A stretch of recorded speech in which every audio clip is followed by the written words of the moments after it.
특별히 영적인 전투 시대라고 그렇게 묘사하기도 합니다.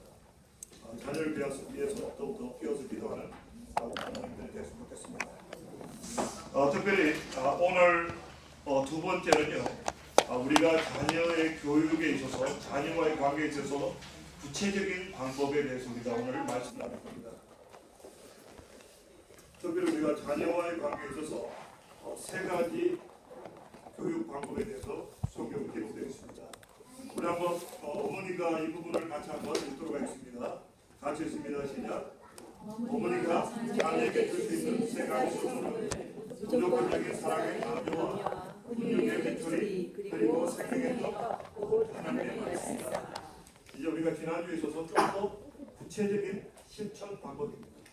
우리가 자녀를 양육해내는 데 있어서 어머니가 자녀를 하나님 앞에 올려드려야 되고 올바른 인성을 만들어내야 되고 모범을 보여야 되는데 특별히 세 가지 구체적인 실천 요소가 오늘 본문 내용입니다.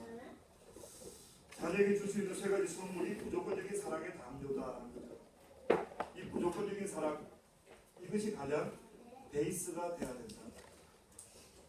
소위 말해서 우리는 모성애가 있습니다. 어머니들이 모성애가 있는데 모성애가 있음에도 불구하고 나중에 엄마는 자녀를 죽도록 사랑했는데 자녀는 엄마에 대한 거부감을 느낄 수가 있습니다. 이 괴리감. 왜 나는 내가 최선을 다해서 자녀를 사랑했는데 자녀는 그걸 사랑이라고 느끼지 못할 때 오는 괴리감입니다.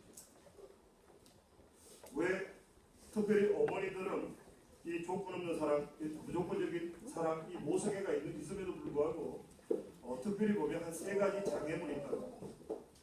왜 어머니들이 무조건적인 사랑을 모성애라는 하나님께로부터 좋은 선물을 가지고 있음에도 불구하고 우리 자녀들에게 조건 없는 사랑을 실천하지 못하는 원인이 한 세 가지 있다는 거죠. 첫 번째가 뭐냐면 여자분들이 남자분들하고 달라가지고 의외로 섬세한 면이 많다 보니까 상처가 많아요. 그런데 자녀를 양육하다 보면 그 어머니들이 가지고 있는 상처가 자녀에게 투영이 된다. 뭔가 어머니의 꿈, 어머니가 받았던 상처, 그 상처가 자녀에게 그냥 내려가요. 물론 아버지들에게도 이런 게 있는데 특별히 어머니들은 섬세하다 보니까 섬세함이 어떤 하나님 주시는 축복의 도구일 반면에 섬세하기 때문에 더 상처를 많이 받게 되고 이 상처가 자녀에게 내려간다. 그래서 우리가 무조건적인 사랑을 하기 위해서는요, 우리 어머니들이 먼저 치유되고 건강해져야 합니다. 자녀들이 원하는 것은 무조건적인 사랑입니다. 그야말로 무엇을 해도 받아주는 사랑.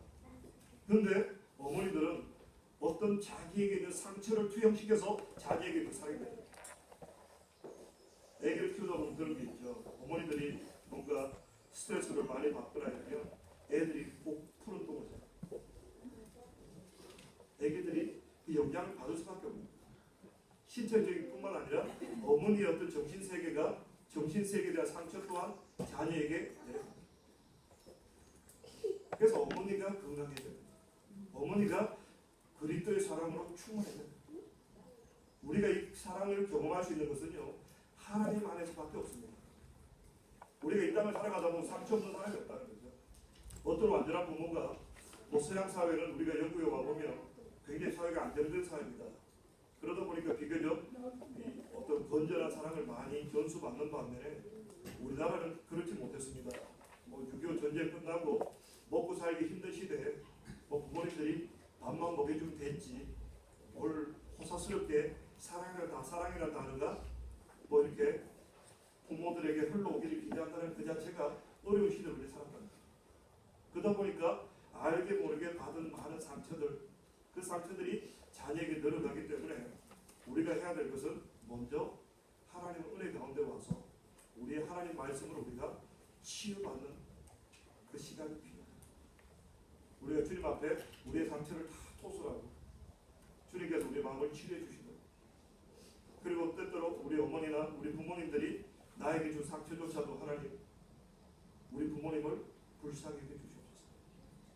행복적인 용서가 이루어져야 됩니다. 그래야 완전히 내가 치유가 되어져야 자녀에게 무조건적인 사랑이 내려갑니다. 그리고 두 번째 보면요,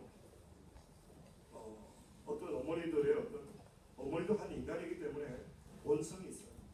우리 인간의 본성은 악합니다. 이기심입니다. 어머니 자체가 가진 이기심이 있어요.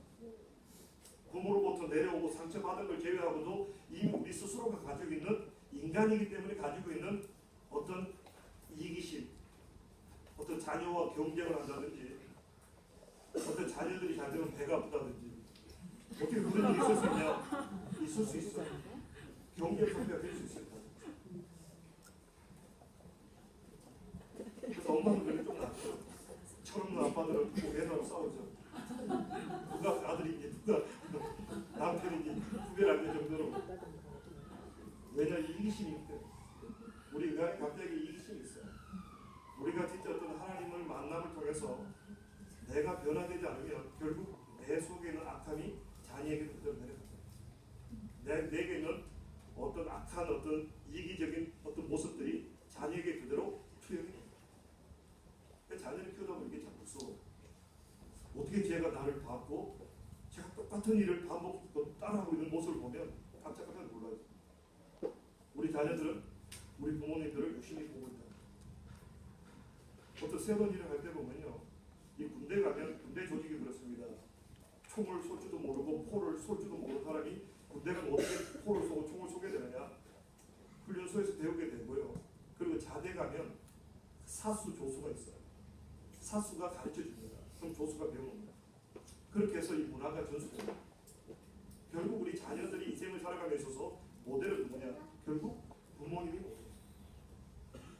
그냥 슬쩍 지나갔지만 나중에 자기들이 똑같은 상황에 벌어지면 어떻게 되느냐? 똑같이 따라합니다. 그 성경을 보시면 아버지 아브라함에게 치명적인 약점이 있었어요. 꼭 딴 동네만 가면 부인이 족보가 바뀌는 거예요. 부인이 갑자기 여동생으로 바뀌어버리는 거예요. 아들 이삭이 그걸 봤죠. 결국 아들 이삭이 어려움을 당했을 때 똑같은 걸 봤다. 내 부인도 하고 또 자기 아내를 이렇게 속이고.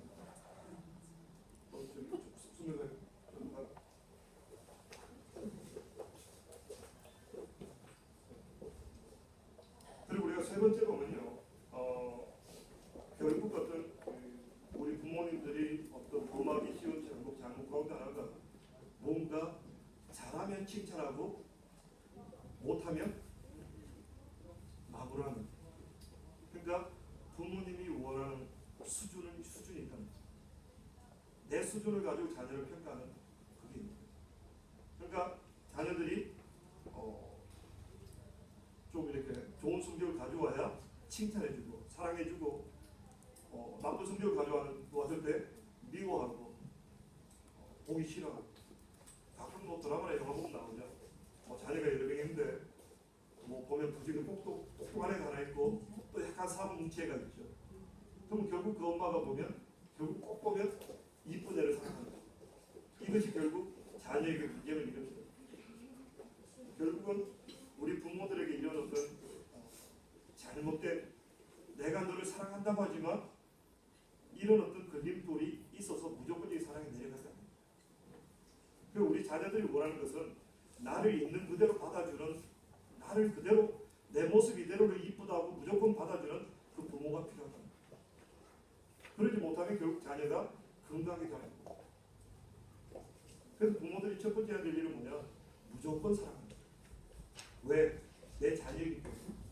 하나님께서 내게 맡긴 귀한 선물이기 때문에 무조건 사랑. 자녀들에게 이게 필요합니다.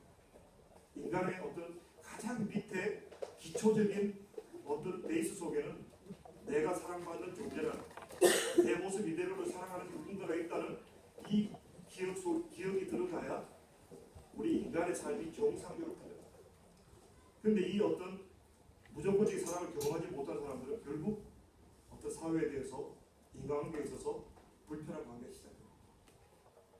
그래서 우리 어머니들이 먼저 하나님께 나가서 내가 먼저 하나님 앞에 그야말로 무조건적인 사랑을 체험하고 하나님의 사랑이 뭔지, 무조건적인 사랑이 뭔가를 먼저 배우는 작업이 있어야 그 사랑이 자녀에게 넘어갈 수 있습니다. 그래서 우리 조건 없는 사랑 같이 한번 읽어보겠습니다. 조건 없는 사랑, 우리는 시작. 우리는 계속 하나님과 연결된 삶을 통해서만 자녀에게 조건 없는 사랑을 줄 수 있다. 오늘 보면 부모님들이 자녀 교육에 있어서 세상 교육을 우선시합니다. 그래서 자녀들이 좀 세상적인 지식을 얻어서 더 빨리 자랄 것 같지만 결국은 우리 자녀들은요, 이 조건 없는 사랑을 경험하지 못하면 어떤 지식이 들어가도 잘못된 우를 범하게 쉽다.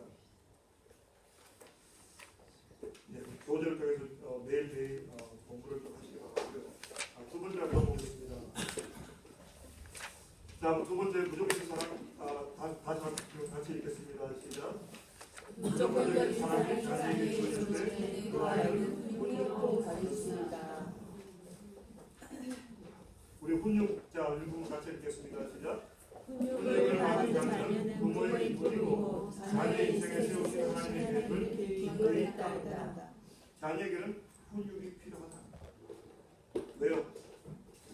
우리 부모님들이 완전하지 않은 것처럼 자녀들도 완전하지 않아요. 더군다나 성장하는 과정 속에서는 그 자녀들이 연약함이 있기 때문에 반드시 자녀에게는 훈육이 필요한데 훈육 전에 반드시 있어야 되는 것이 무조건적인 사랑입니다. 무조건적인 사랑을 경험한 사람은 나를 훈육하면 나를 더 아름답게 빚어가시는구나 하고 받아들이지만 무조건적인 사랑을 체험하지 못한 사람에게 훈육하면 세상에 다 나만 미워요. 이렇게 돼요. 세상이 미운 거죠. 내가 사랑이 채워지지 않았는데 훈육이 들어가면 역효과가 나요. 그래서 교회 교육에 있어서 가장 중요한 것이 자녀를 일단 품어주는 거예요. 교육은요 항상 품어주는 사랑에서부터 출발하는 거지 옳고 그름부터 시작해서는 절대로 자녀들이 변화되지 않습니다. 먼저 사랑이 채워져야 내가 사랑을 받는 존재이구나 채워져야 그 다음에 교육이 됩니다. 예전에 교육학 교수님이면서 독실학 교차의 교수님의 간증을 들은 적이 있습니다. 이분이 그랬다는 거죠. 초등학교 다닐 때 교회를 이제 옛날이니까 크리스마스 때나 이렇게 얻어먹는 재미로 교회 가는 애들 많았죠. 그래서 예전에 교회 끝나면 꼭 이렇게 나룻땅 같은 하나씩 손에 쥐어주고 그 얻어먹는 재미로 교회를 갔는데 그 교수님이 굉장히 개구장이었대요. 늘 사고를 쳤는데 그 교수님의 어린 마음에 그런 생각이 있었답니다. 교회가 사랑 그러는데 진짜 교회가 사랑이냐 그걸 한번 테스트하고 싶다. 그래서 계속 사고를 쳤다는 거예요. 그러니까 선생님들이 아주 얘는 문제하죠. 늘 그냥 혼내고 뒤에 세워놓고 이러니까 더 장난을 치고. 근데 어느 해 선생님이 교체가 됐는데 그 선생님이 자기가 뭘 해도 이쁘다, 사랑한다, 안아주고 칭찬해주고 격려해주고. 그때 얘가 애기였으니까 이 교수님이 어릴 때 진짜 이 선생님이 나를 사랑하시는구나. 그걸 깨닫는 순간부터 이제 하나님 말씀 앞에 순종하는 법을 배우기 시작하고 교회를 섬기기 시작해서 오늘날 재밌습니다. 그래서 교회는 반드시 훈육이 필요하지만 이 훈육은 무조건적인 사랑이 먼저 주어질 때 그 다음 훈육이 돼요. 그리고 이 훈육은 반드시 필요한 것이고요. 우리 한번 하나님은 이분 같이 읽겠습니다. 시작. 하나님은 우리를 사랑하시고 우리를 그분의 참된 자녀로 받아들이셔서 훈육하신다. 여기 참된 자녀의 빨간색으로 해놨습니다. 참된 자녀라면 반드시 훈육시킨다. 만약에 성경에 보면 너희가 하나님께서 너희가 삶을 멋대로 살아가는데도 너희 삶의 고통이나 고난을 통해서 훈련하는 것이 없으면 너희가 사색하다. 오히려 참된 자녀이기 때문에 훈육한다. 그래서 자녀 교육에 있어서는 반드시 이 훈육이라는 단계가 더더욱 가야 합니다. 근데 이게 참 자녀 교육이 참 어렵죠. 교재를 한번 자세히 한번 공부해 보시면 특별히 우리가 오늘 이론적으로 그냥 큰 틀만 깨달아가는 거고요. 우리 자녀에게 적용하기 위해서는 부단히 기도하시면서 주님께 지혜를 구해야 합니다. 왜냐하면 자녀들의 성격이 다 다르기 때문에. 예전에 그런 이야기 있었거든요. 한국에는 여름에 덥기 때문에 강다리 밑에 평상 이렇게 놓고 거기 장사를 하시는 분들이 있어요. 어떤 그 가정에서 그 장사를 하는데 애들이 하도 변하니까 강에 빠지면 안 되니까 아이가 둘인데 끈을 이렇게 평상 다리에다가 끈을 묶어가지고 딱 묶어놨다는 거예요. 그러니까 두 애가 똑같은 환경에 자란 거죠. 그런데 한 애는 나중에 자라고 나서 참 옛날 참 그거 재밌었어. 아우 다리 밑에서 막 끈내고 있을 때 재밌었어. 하는 애가 있는 다음에 하나는 정신병이 없어. 왜냐면 애들마다 성향이 달라. 묶어도 괜찮은 애가 있고 묶어도 탈이 나는 애들이 있어. 그러니까 자기 자녀는 결국 부모님들이 최종 책임을 질 수밖에 없어. 우리 자녀의 성향을 잘 파악해서 훈육을 하더라도 어떤 애는 뭐 실제로 뭐 보면 저희 후배 목사님은 그 형제들이 다 이렇게 워낙 몸들이 좋아서 그 아버지가 얼차려 줄 때 막 벌 줄 때 물구나무서기에서 운동장 한 바퀴 돌기 이렇게 했는데 아주 재밌게 저도 좋은 총을 가지고 있어요. 근데 저한테 만약 그랬으면 그 집을 나가서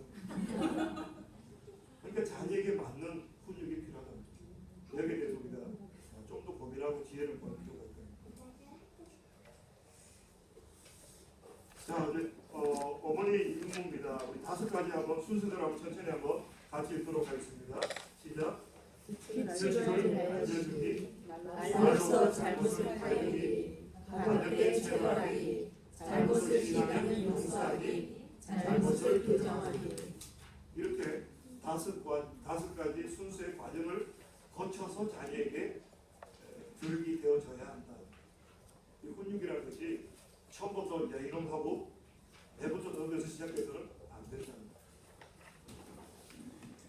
처음에는 규칙을 알려주고 그 다음에는 말로서 너 그거 잘못된 거다. 그래서 안 돼. 하고 지적해주고 그 다음에 안 되면 체벌까지 들어갈 수도 있다. 그리고 4번째는 잘못을 시인하면 용서하기가 있어야 되고 5번째 올바른 방법이 무엇인지에 대해서 구체적인 길을 알려줘야 돼요. 이까지가 자녀들을 올바로 키우는 순서인데 사실 이게 참 이론으로는 참 쉽지만 그렇게 쉽지 않은 일입니다. 그렇지만 우리가 적어도 이런 원칙이 있다는 정도는 알고 우리 자신을 부단히 노력해 나가는 그런 과정이 있어야 되지 않을까 싶습니다.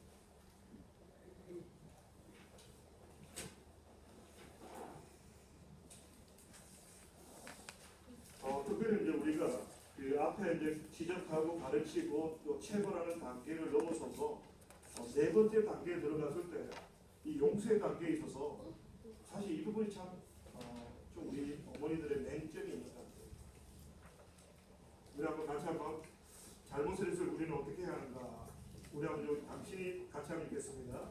시작. 당신이 잘못을 고백해 당신은 꼭 솔직히 그것을 고백해야 한다. 잘못했을 때 잘못했다 고백하는 거 여기서부터 문제는 해결됩니다.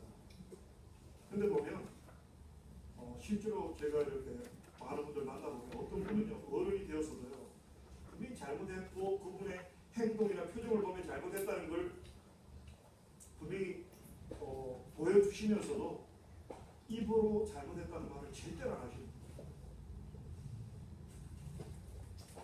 이게 왜 이런 문제가 생기는가? 결국 들어가 보면요 부모님들이 그 모습을 안 보였습니다. 우리나라 옛날 아버지나 어머니들이요 자식들한테 잘못했다는 얘기 절대로 안 합니다.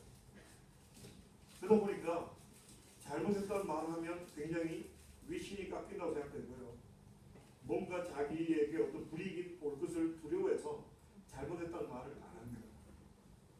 그런데 우리가 인간이기 때문에 결국 우리는 잘못했다, 내가 잘못했다 말할 줄 아는 사람이 성숙하다. 지금 우리나라 정치도 보면 문제가 뭡니까? 문제가 터지고 나면 다 네가 잘못했다, 네가 잘못했다 하는데 내가 잘못했다 하는 사람 아무도 없어요. 왜요? 이게 훈련이 안 됐어요. 결국 그렇게 되면요 인간관계에서 우리 자녀들이 힘들어합니다. 사람은 그렇습니다. 어떤 잘못된 어떤 경우를 당하더라도 상대방이 미안합니다 하면 용서가 돼요. 근데 절대로 그냥 미안하다는 말 안 하면 용서가 안 돼요. 그럼 언젠가는 그 사람에게 불이익이 가게 돼 있어요. 우리가 잘못했습니다. 이게 훈련돼야 돼요. 왜?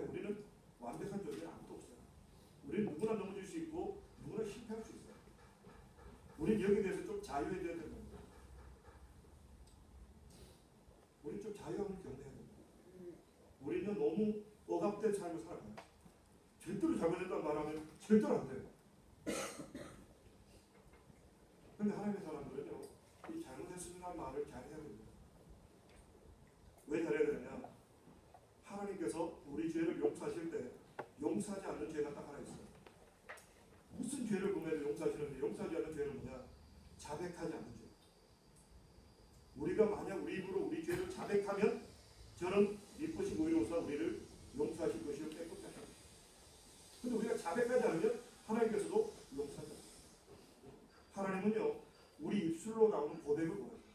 우리가 믿음의 세계는 어떻습니까? 마음으로 믿어 의에 이르고 입으로 신하여 구원에 이르게 됩니다. 입으로 나와야 됩니다. 우리의 믿음의 표출은요, 나와져야 됩니다. 내가 잘못했습니다. 나는 크리스찬입니다. 나와져야 됩니다. 그게 내 아이덴티티예요. 근데 내 아이덴티티를 부정해버리면 더 이상 내가 아닙니다. 저도 미안합니다 말을 참 하기 힘들었어요. 어떤 일이 당시였을 때 먼저 우리 한국 사회가 그랬잖아요. 늘 불안한 사회를 살다 보니까 감추고 싶어요. 어떻게 하든 그냥 감추고 싶어하는 이런 습관들이 우리 속에 있다는 거예요. 그래서 우리는 좀 그럴 필요가 있는 것 같아요. 저도 몇 번 훈련을 좀 했는데 무조건 잘못된 일이 있으면 나중에 어떻게 될지를 생각하기 전에 미리 그냥 잘못했습니다. 그냥 빨리 토스내버려요. 이게 지혜다. 내가 안 그랬어. 내가 잘못한 게 아니야. 하다 보면 참 핑계를 대다 보면 이 문제가 해결되지 않아요. 우리가 하나님과 관계성 속에서도요. 하나님 제가 잘못했습니다. 하면 빨리 해결돼요. 근데 자꾸 하나님 앞에서도 이 핑계 대는 게 섞어야 돼요. 하나님 내가 그러려고 그런 게 아니라. 우리가 이런 사람 누굽니까? 성경에 보면 사울왕입니다. 사울왕이 항상 성경 보면 핑계를 대요. 내가 그러려고 한 게 아니라 제사를 빨리 드리고 전쟁을 해야 되는데 일주일을 기다려도 사무엘이 나타나지 않아요. 그러니까 마음을 초조하고 급하니까 제사를 드립니다.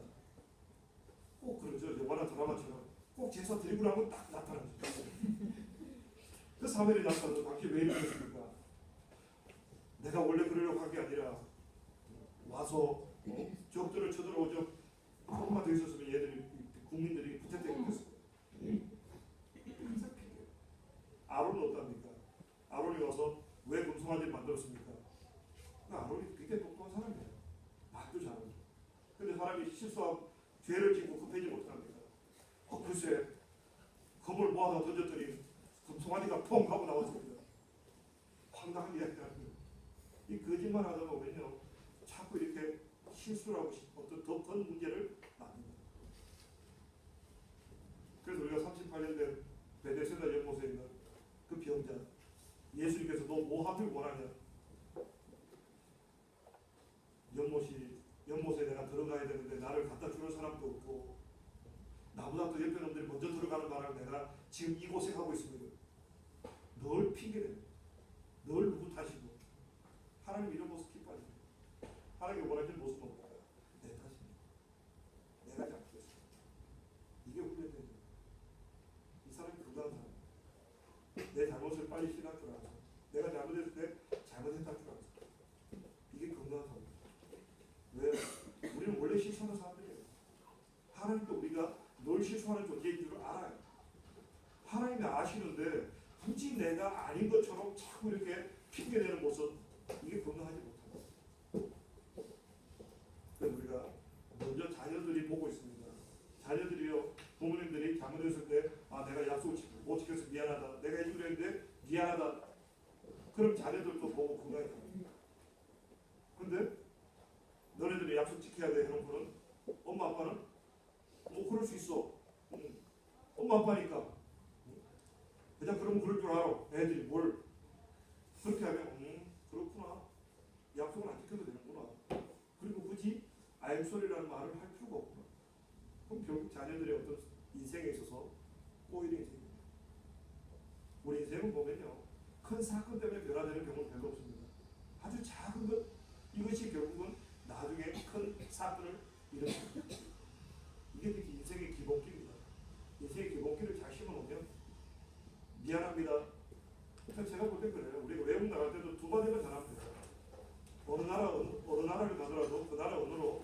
I'm sorry하고 땡큐만 잘하는 거야.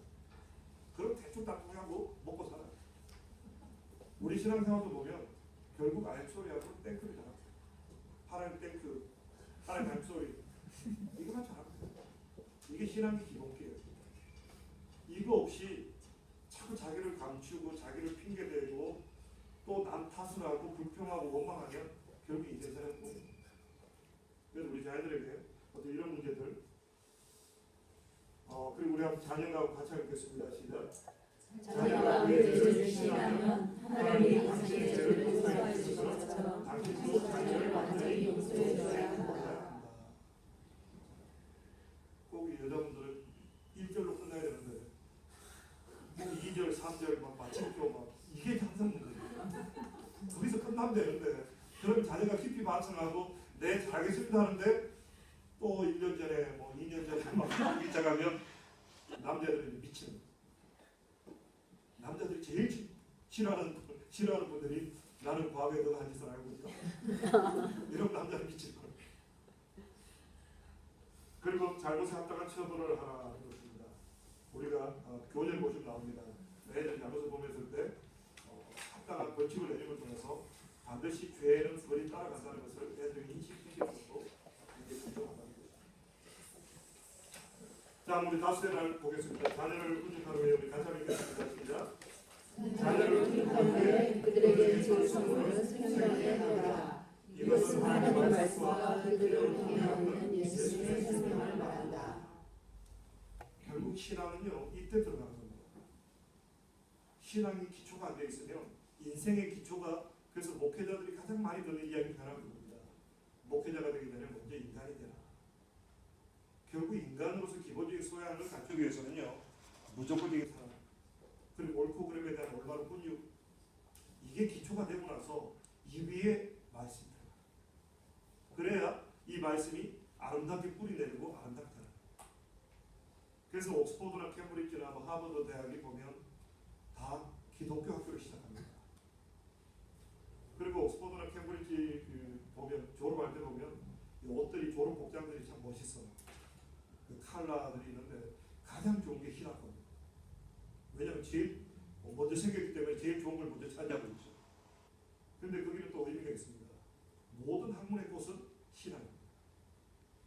모든 우리 인간의 가르침의 꽃이 하나님의 말씀입니다.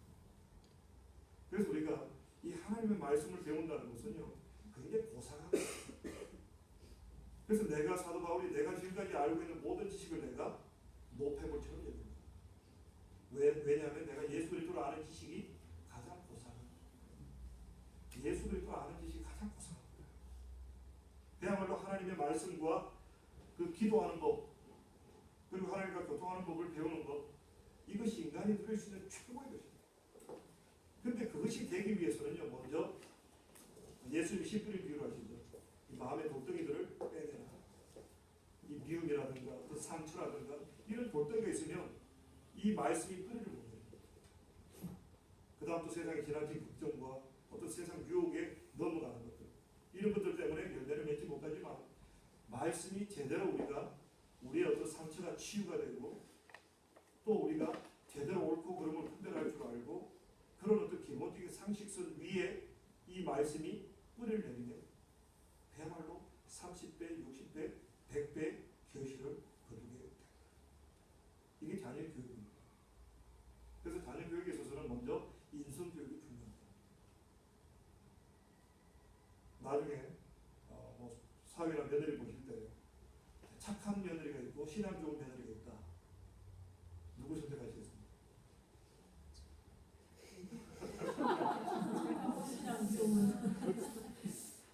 저는 선택합니다. 착한 며느리. 왜요?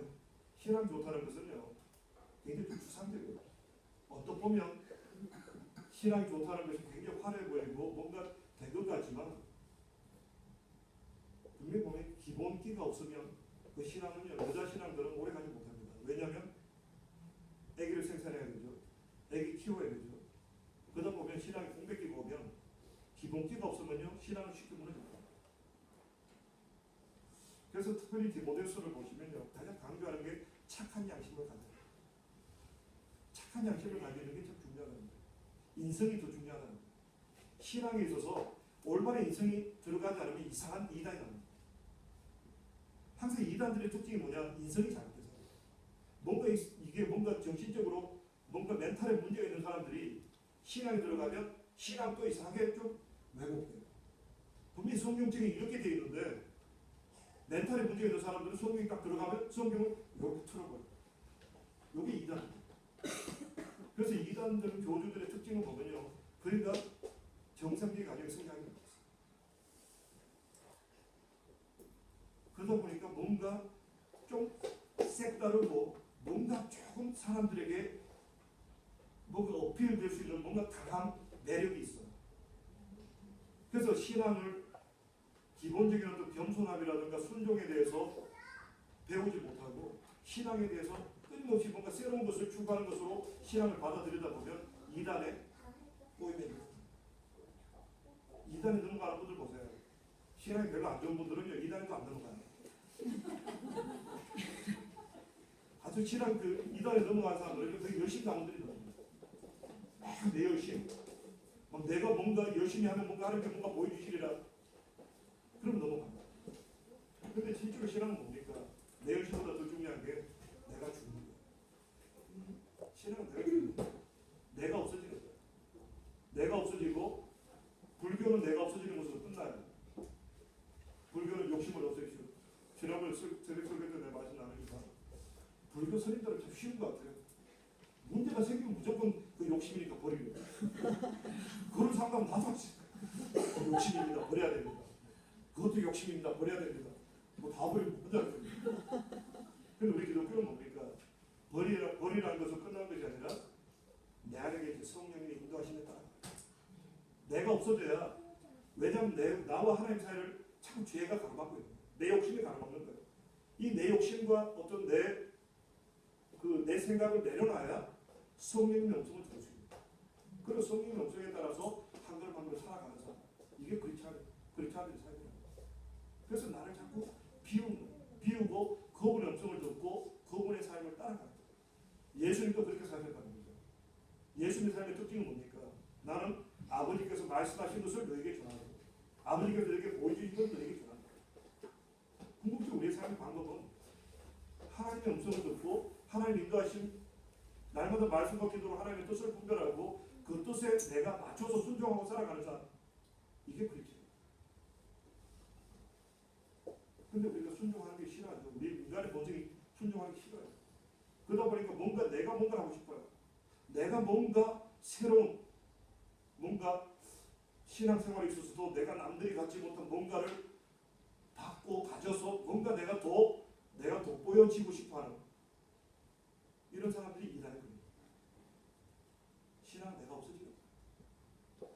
침례 요한처럼 그는 흥하여겠고 나는 쇠. 나는 자꾸 없어져요.